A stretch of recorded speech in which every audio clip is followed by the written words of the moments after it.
অত্যন্ত প্রভু তার নবদ্বীপে একটা টোল ছিল।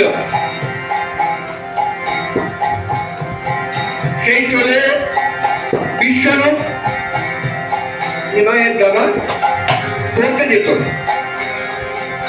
ছোট্ট নিমাই তার পাশে পাশে যেত, দাদা পেছন পেছন সে টোলে গিয়ে বসে থাকতো। আর অত্যন্ত প্রভুর সমস্ত ব্যাখ্যা সমস্ত ভুল হয়ে যেত নিমাইয়ের দিকে তাকিয়ে।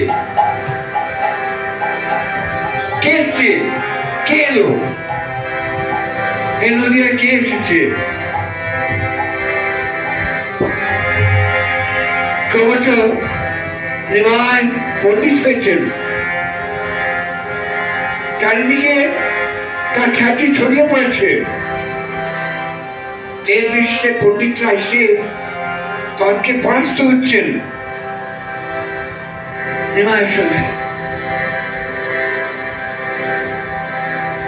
নিমাই এই ভাগবতের ব্যাখ্যা রচনা করেছেন। তার এক সাথী ছিল রঘুনাথ শিরোমণি, সেও রচনা করেছে। সে দেখছে নিমাইয়ের এই ব্যাখ্যা যদি জগতে প্রচারিত হয় তাহলে আমার ব্যাখ্যা কেউ শুনবে না, কেউ পড়বে না। তাই নিমাইয়ের কাছে দুঃখ করেছে। নিমাই তার দুঃখের কথা জেনে ভাগীরথী গঙ্গার জলে তার রচিত ব্যাখ্যাটি বিসর্জন দিয়েছে।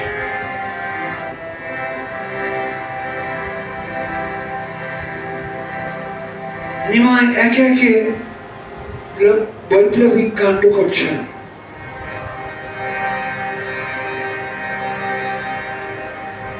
বড় পণ্ডিত, বড় ব্রাহ্মণ,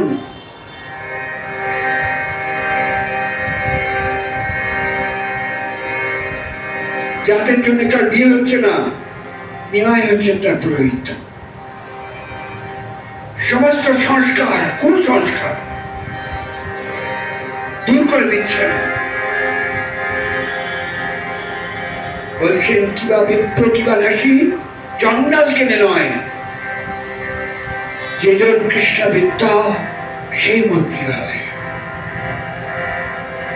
কে ব্রাহ্মণ, কে চন্ডাল? যে কৃষ্ণ নাম করে সে আমার সবচেয়ে প্রিয়।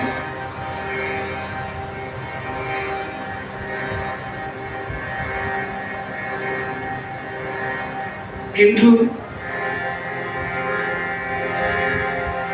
ধর্মের রীতি, ধর্মের নিয়ম ভঙ্গ করছেন, দীক্ষা নিচ্ছেন। আর সে দীক্ষা নিতে গিয়ে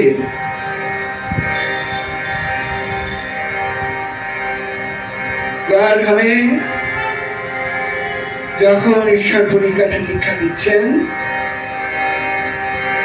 সে মুহূর্তে নিমাইয়ের এক বৈপ্লবিক পরিবর্তন এসছে। ওই জয়গামে কৃষ্ণের পাদপদ্ম দেখে নিমাই চোখের জল ভাসছে। তার সমস্ত পাণ্ডিত্য অভিমান দূর হয়ে গেছে। গুরুর কাছে নিজেকে সমর্পণ করেছেন। তুমি আমায় নাও, আজ থেকে আমি তোমার হলাম।